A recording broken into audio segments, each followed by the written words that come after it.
사도신경으로 신앙 고백 드림으로 새벽 예배 시작합니다. 전능하사 천지를 만드신 하나님 아버지를 내가 믿사오며 그 외아들 우리 주 예수 그리스도를 믿사오니 이는 성령으로 잉태하사 동정녀 마리아에게 나시고 본디오 빌라도에게 고난을 받으사 십자가에 못 박혀 죽으시고 장사한 지 사흘 만에 죽은 자 가운데서 다시 살아나시며 하늘에 오르사 전능하신 하나님 우편에 앉아 계시다가 저리로서 산자와 죽은 자를 심판하러 오시리라.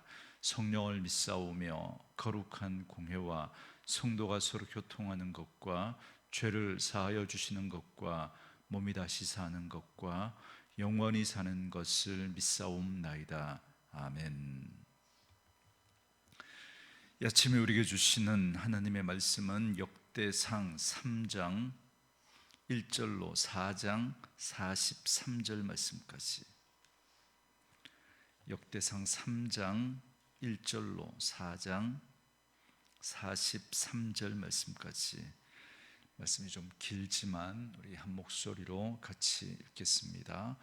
다윗이 헤브론에서 낳은 아들들은 이러하니 맏아들은 암논이라. 이스라엘 여인 아히노암의 소생이요 둘째는 다니엘이라.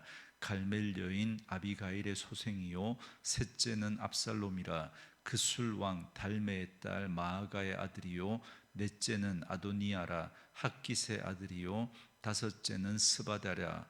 아비달의 소생이요 여섯째는 이드르암이라. 다윗의 아내 에글라의 소생이니 이 여섯은 헤브론에서 낳았더라. 다윗이 거기서 7년 6개월 다스렸고 또 예루살렘에서 33년을 다스렸으며 예루살렘에서 그가 낳은 아들들은 이러하니 스마와 소밥과 나단과 솔로몬 네 사람은 다 암미엘의 딸 바수아의 소생이요 또 이팔과 엘리사마와 엘리벨렛과 노가와 네벡과 야비아와 엘리사마와 엘야다와 엘리벨렛 아홉 사람은 다 다윗의 아들이요 그들의 누이는 다말이며 그 이외에도 또 소실의 아들이 있었더라. 솔로몬의 아들들은 르호보암이요 그의 아들은 아비야요 그의 아들은 아사요 그의 아들은 여호사밧이요 그의 아들은 요람이요 그의 아들은 아이시아요 그의 아들은 요아스요 그의 아들은 아마샤요 그의 아들은 아사랴요 그의 아들은 요담이요 그의 아들은 아하스요 그의 아들은 히스기야요 그의 아들은 므낫세요 그의 아들은 아몬이요 그의 아들은 요시야이며 요시야의 아들들은 맏아들 요하난과 둘째 여호야김과 셋째 시드기야와 넷째 살룸이요 여호야김의 아들들은 그의 아들 여고냐 그의 아들 시드기야요 사로잡혀간 여고냐의 아들들은 그의 아들 스알디엘과 말기람과 부다야와 세나살과 여가мя와 호사마와 느다바요 부다야의 아들들은 스룹바벨과 시므이요 스룹바벨의 아들은 무술람과 하나냐와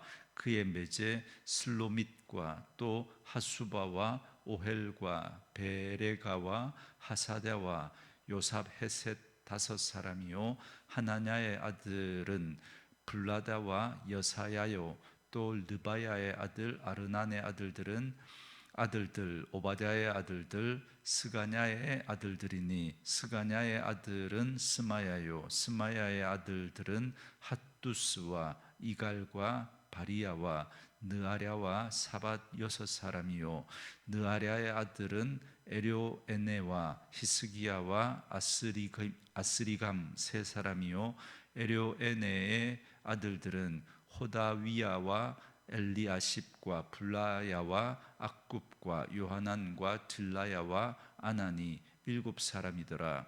유다의 아들들은 베레스와 헤스론과 갈미와 훌과 소발이라. 소발의 아들 르아야는 하얏을 낳고 하얏은 아후메와 라핫을 낳았으니 이는 소라 사람의 종족이며 에담 조상의 자손들은 이스르엘과 이스마와 입바스와 그들의 매제 하술 렐보니와 그돌의 아버지 분우엘과 후사의 아버지 에셀이니 이는 다 베들레헴의 아버지 에브라다의 맏아들 훌의 소생이며 두고아의 아버지 아수훌의 두 아내는 헬라와 나아라라. 나아라는 그에게 아후삼과 헤벨과 데무니와 아하하스다리를 낳아 주었으니 이는 나아라의 소생이요 헬라의 아들들은 세렛과 이소할과 에드난이며 고스는 아눔과 소베와 소베바와 하룸의 아들 아하헬 종족들을 낳았으며 야베스는 그의 형제보다 귀중한 자라. 그의 어머니가 이름하여 이르되 야베스라 하였으니 이는 내가 수고로 인하였다 함이었더라. 야베스가 이스라엘 하나님께 아뢰어 이르되 주께서 내게 복을 주시려거든 나의 지역을 넓히시고 주의 손으로 나를 도우사 나로 환난을 벗어나 내게 근심이 없게 하옵소서 하였더니 하나님이 그가 구하는 것을 허락하셨더라. 수하의 형 글룸이 무힐을 낳았으니 무힐은 에스돈의 아버지요 에스돈은 베드라바와 바세아와 아르나하스의 아버지 드힌나를 낳았으니 이는 다 레가 사람이며 그나스의 아들들은 온니엘과 스라야요 온니엘의 아들은 하닷이며 부오노데는 오브라를 낳고 스라야는 요압을 낳았으니 요압은 게하라심의 조상이라. 그들은 공장이었더라. 여분네의 아들 갈렙의 자손은 이루와 엘라와 나암과 엘라의 자손과 그나스요 여할렐렐의 아들은 십과 시바와 디리야와 아사렐이요 에스라의 아들들은 여델과 메렛과 에벨과 얄론이며 메렛은 미리암과 삼메와 에스드모아의 조상 이스바를 낳았으니 이는 메렛이 아내로 맞은 바로의 딸 비디아의 아들들이며 또 그의 아내 여후디야는 그돌의 조상 여렛과 소고의 조상 헤벨과 사노아의 조상 여구디엘을 낳았으며 나함의 누이인 호디야의 아내의 아들들은 가미 사람 그일라의 아버지와 마아가 사람 에스드모아며 시몬의 아들들은 암논과 린나와 베나난과 딜론이며 이시의 아들들은 소헷과 벳소헷이더라. 유다의 아들 셀라의 자손은 레가의 아버지 에르와 마레사의 아버지 라아다와 세마포 짜는 자의 집 곧 아스베야의 집 종족과 또 요김과 고세바 사람들과 요아스와 모압을 다스리던 사랍과 야수비네헤미니 이는 다 옛 기록에 의존한 것이라. 이 모든 사람은 토기장이가 되어 수풀과 산울 가운데에 거주하는 자로서 거기서 왕과 함께 거주하면서 왕의 일을 하였더라. 시므온의 아들들은 느무엘과 야민과 야립과 세라와 사울이요 사울의 아들들은 살룸이요 그의 아들은 밉삼이요 그의 아들은 미스마요 미스마의 아들은 함무엘이요 그의 아들은 삭구리요 그의 아들은 시므이라. 시므이에게서 아들 6과 딸 6이 있으나 그의 형제에게는 자녀가 몇이 못되니 그들의 온 종족이 유다 자손처럼 번성하지 못하였더라. 시므온 자손이 거주한 곳은 부엘세바와 몰라다와 하살수알과 빌하와 에셈과 돌랏과 부두엘과 호르마와 시글락과 벤말가못과 하살수심과 벳비리와 사라임이니 다윗 왕 때까지 이 모든 성읍이 그들에게 속하였으며 그들이 사는 곳은 에담과 아인과 림몬과 도겐과 아산 5성읍이요 또 모든 성읍 주위에 살던 주민들의 경계가 바알까지 다다랐으니 시므온 자손의 거주지가 이러하고 각기 계보가 있더라. 또 메소밥과 야물렉과 아마시아의 아들 요사와 요엘과 아시엘의 중손 스라야의 손자 요시비아의 아들 예후와 또 엘료에네와 야고바와 여소하야와 아사야와 아디엘과 여시미엘과 분하야와 또 스마야의 5대손 시무리의 현손 여다야의 증손 알론의 손자 시비의 아들은 시사이니 여기 기록된 것들은 그들의 종족과 그들의 가문의 지도자들의 이름이라. 그들이 매우 번성한지라. 그들이 그들의 양떼를 위하여 목장을 구하고자 하여 골짜기 동쪽 구돌지경에 이르러 기름지고 아름다운 목장을 발견하였는데 그 땅이 넓고 안정되고 평안하니 이는 옛적부터 거기에 거주해온 사람은 함의 자손인 까닭이라. 이 명단에 기록된 사람들이 유다왕 히스기야 때에 가서 그들의 장막을 쳐서 무찌르고 거기에 있는 모우님 사람을 쳐서 진멸하고 대신하여 오늘까지 거기에 살고 있으니 이는 그들의 양떼를 먹일 목장이 거기에 있음이며 또 시몬 자손 중에 500명이 이시의 아들 블라다와 느아랴와 르바야와 우시엘의 두목으로 삼고 세일산으로 가서 피신하여 살아남은 아말렉 사람을 치고 오늘까지 거기에 거주하고 있더라. 아멘. 네, 오늘은 함께 읽으신 역대상 3장 1절부터 4장 43절 말씀을 중심으로 약속의 신실하신 하나님이라는 제목의 말씀으로 잠시 은혜를 나누겠습니다. 여러분, 역대상의 족보는 크게 1장부터 3장까지 그리고 4장부터 8장까지 그리고 9장 이렇게 셋으로 구분됩니다. 그래서 사실 오늘 매일 성경 본문을 따라서 우리가 3장과 4장을 함께 묶어서 읽었지만 사실은 이렇게 구분하는 건 좀 맞지 않습니다. 3장과 4장은 엄격하게 구분되는 족보이기 때문에 그렇습니다. 그래서 1장부터 3장까지는 아담에서 시작된 족보가 결국은 다윗 왕과 그의 자손의 족보로 끝이 납니다. 그리고 4장부터 8장은 다시 이스라엘의 12지파의 족보를 정리하는데 이번에는 거주지를 중심으로 정리를 합니다. 그러니까 3장과 4장은 사실 다른 관점으로 기록한 거기 때문에 구분해서 보는 게 좋습니다. 그런 관점으로 3장을 보시면 말씀드린 대로 3장은 다윗 이후에 다윗 자손들의 족보를 말씀하는데 크게 세 수로 나누어 볼 수 있습니다. 1절부터 9절까지 다윗의 아들들의 이름이 나옵니다. 이 아들들은 헤브론에서 낳은 아들들과 예루살렘에서 낳은 아들들로 구분이 됩니다. 그리고 10절부터 16절까지는 솔로몬으로부터 남유다의 왕들의 족보가 나오고 그리고 17절부터 24절은 포로기 이후의 족보입니다. 그래서 먼저 1절부터 9절까지의 다윗의 아들들의 이름을 보면 참 다양한 여인들로부터 많은 아들들을 낳았다라는 걸 알 수 있습니다.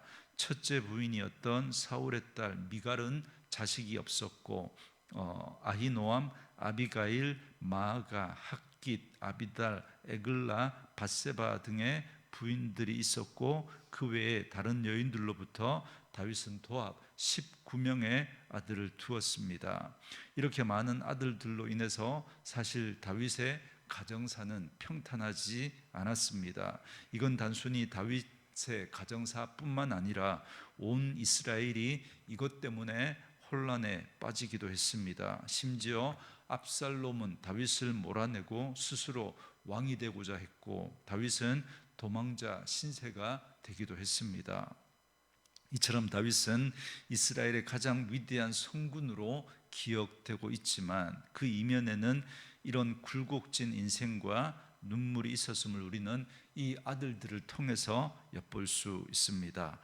그리고 10절부터 16절까지는 이제 솔로몬과 이후에 남유다의 왕들의 이름이 나옵니다. 다윗의 자손으로서 왕이 된 자들이지만 대부분 변변치 못했습니다. 그래도 신실한 왕을 꼽으라면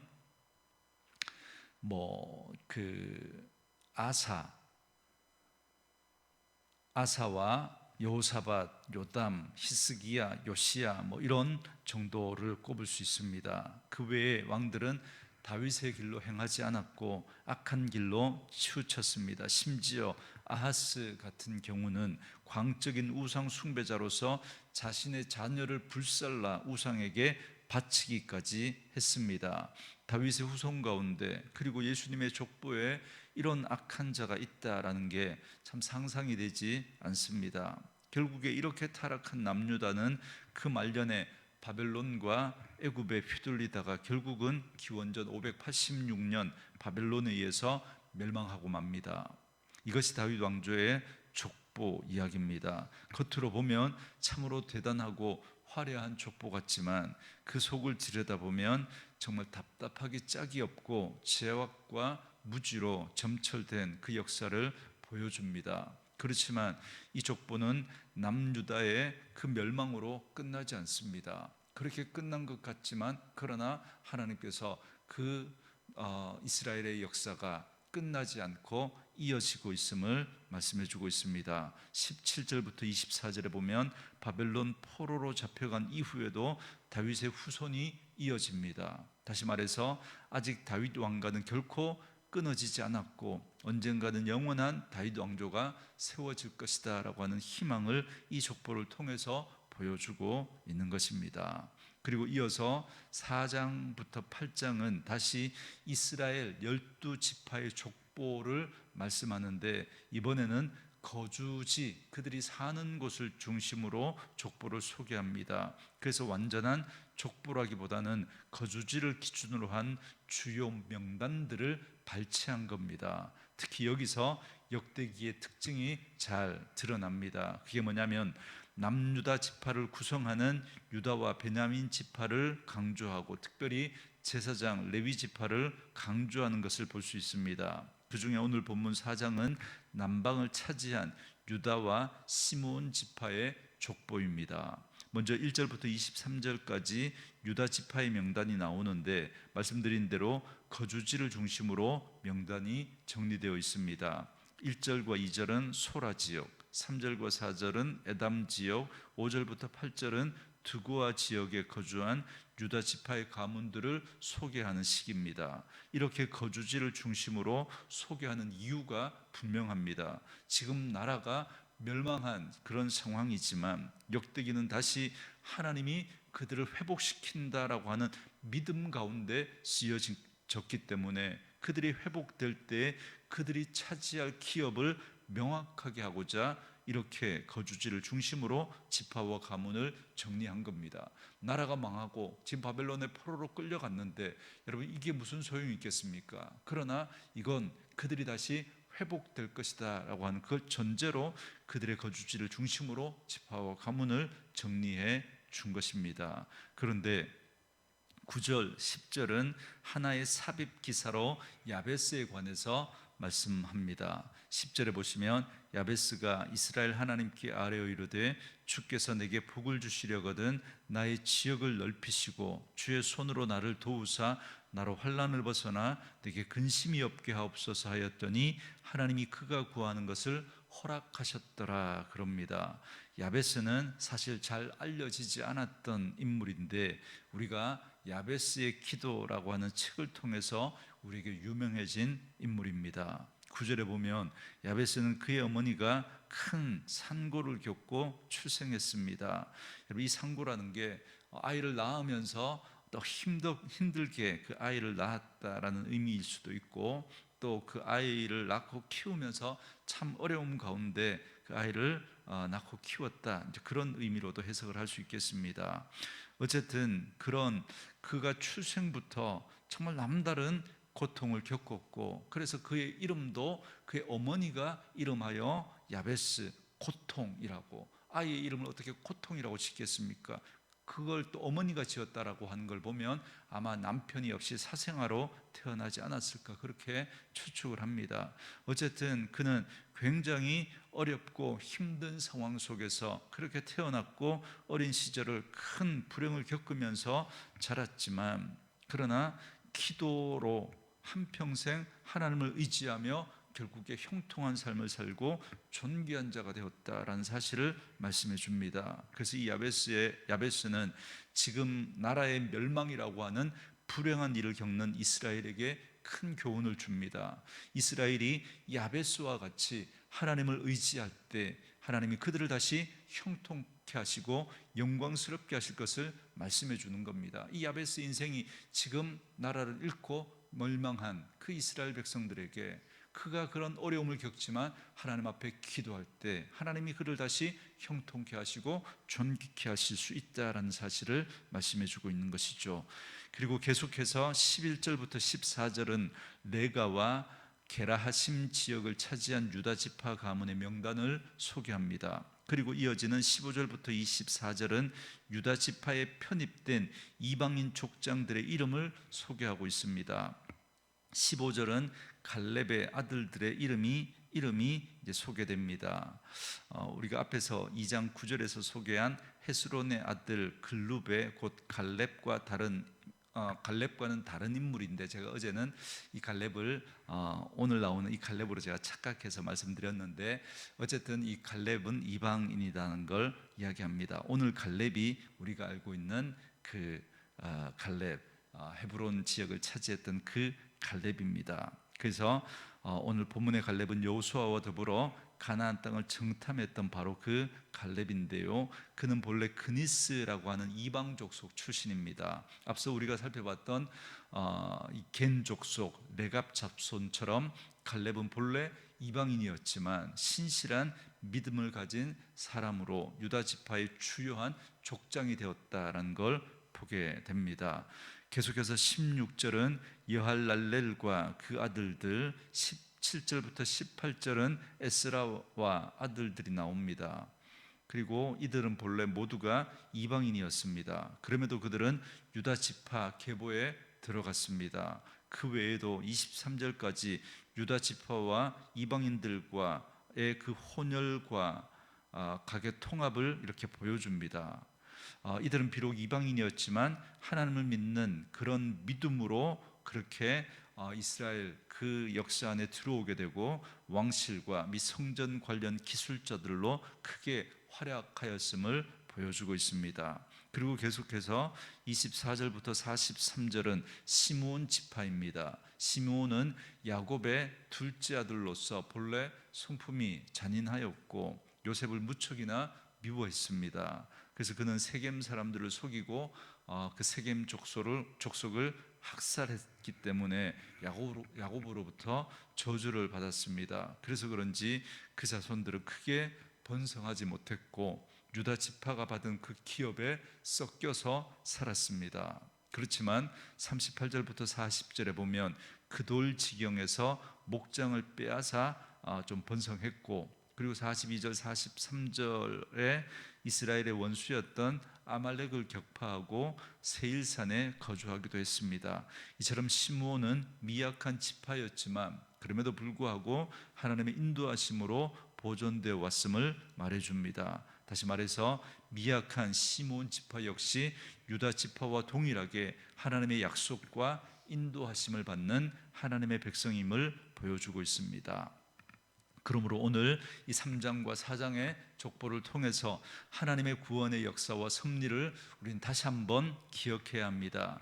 비록 남유다는 멸망하였고 나라를 잃어버렸지만 그들이 야베스와 같이 연약함 가운데서도 또 갈렙과 같이 그들에게 속한 경건한 이방인들과 같이, 그리고 미약했던 시몬 지파와 같이 하나님의 약속을 의지하고 하나님을 온전히 경외하면 하나님이 회복시켜 주시고 형통케 하시는 복을 주십니다. 이게 사실 역대기가 우리에게 말씀해 주려고 하는 주요 메시지인 거죠. 나라를 잃고 망했지만 그러나 그들이 회개하고 다시 하나님 앞에 겸비하여 믿음으로 회복하면, 그래서 하나님을 경외하고 믿음으로 살면 하나님께서 그들을 다시 회복시켜 주신다는 것입니다. 그러므로 오늘도 이 은혜를 따라 더욱 하나님을 의지하고 하나님을 사랑하고 경외하심으로 삶의 지경이 넓어지고 다시 하나님께서 우리의 삶을 회복시키시는 그런 은혜를 경험하는 저와 여러분 될 수 있기를 주님의 이름으로 축원합니다. 주신 말씀 묵상하시면서 이 찬양 함께 들으시며 기도하는 시간 갖겠습니다.